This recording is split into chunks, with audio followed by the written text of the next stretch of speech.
Friends, welcome to Faris home food.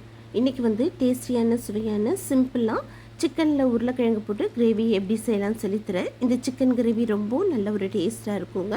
இந்த chicken உருளைக்கிழங்கு gravy வந்து நீங்கள் டிஃபனுக்கும் சாப்பிட்லாம், ரைஸ்க்கும் சாப்பிட்லாம். அவ்வளோ சூப்பராக இருக்கும். வாங்க இந்த டேஸ்டியான சிக்கன் கிரேவி எப்படி செய்யலாம்னு சொல்லித்தரேன். வீடியோக்குள்ளே போய் பார்க்கலாம். வீடியோக்குள்ளே போய் பார்க்குறதுக்கு முன்னாடி நம்மளுடைய சேனல் ஃபேரிஸ் ஹோம் ஃபுட் சேனலை சப்ஸ்கிரைப் பண்ணாதவங்க சப்ஸ்கிரைப் பண்ணிக்கோங்க. தேங்க்யூ.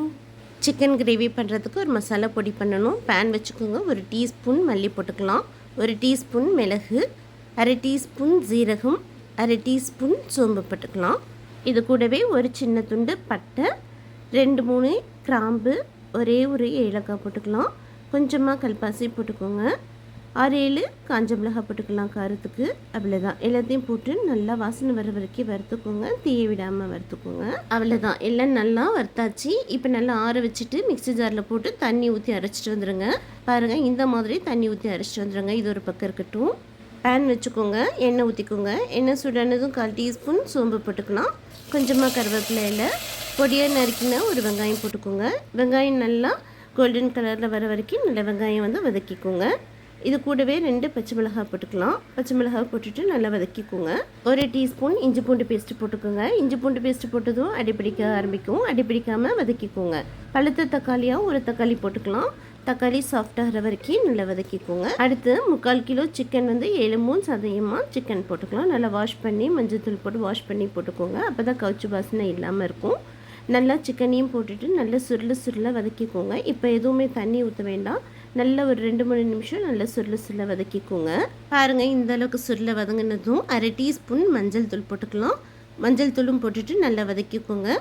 1 டீஸ்பூன் அளவுக்கு உப்பு போட்டுக்கலாம். ஒரு உருளைக்கிழங்கு தோல் எடுத்துகிட்டு கட் பண்ணி போட்டுக்கோங்க. அவ்வளோதான். உருளைக்கிழங்கும் போட்டுட்டு நல்லா வதக்கிக்கோங்க.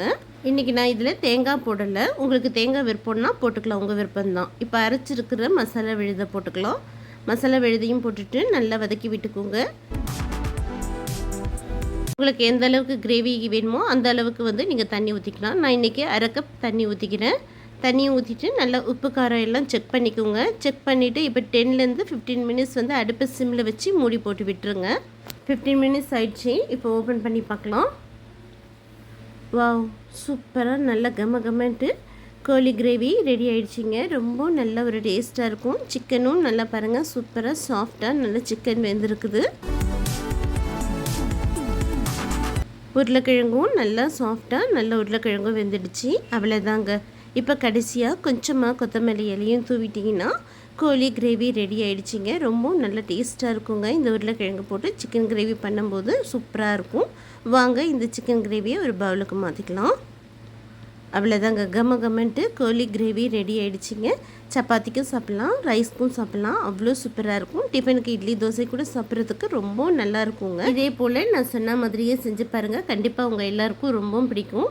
செஞ்சு பார்த்துட்டு எப்படி இருக்குன்னு கமெண்ட் பண்ணுங்கள். இந்த வீடியோ பிடிச்சிருந்ததுன்னா மறக்காமல் லைக் பண்ணுங்கள், ஷேர் பண்ணுங்கள், சப்ஸ்கிரைப் பண்ணுங்கள். தேங்க்யூ ஃபார் வாட்சிங். Bye bye.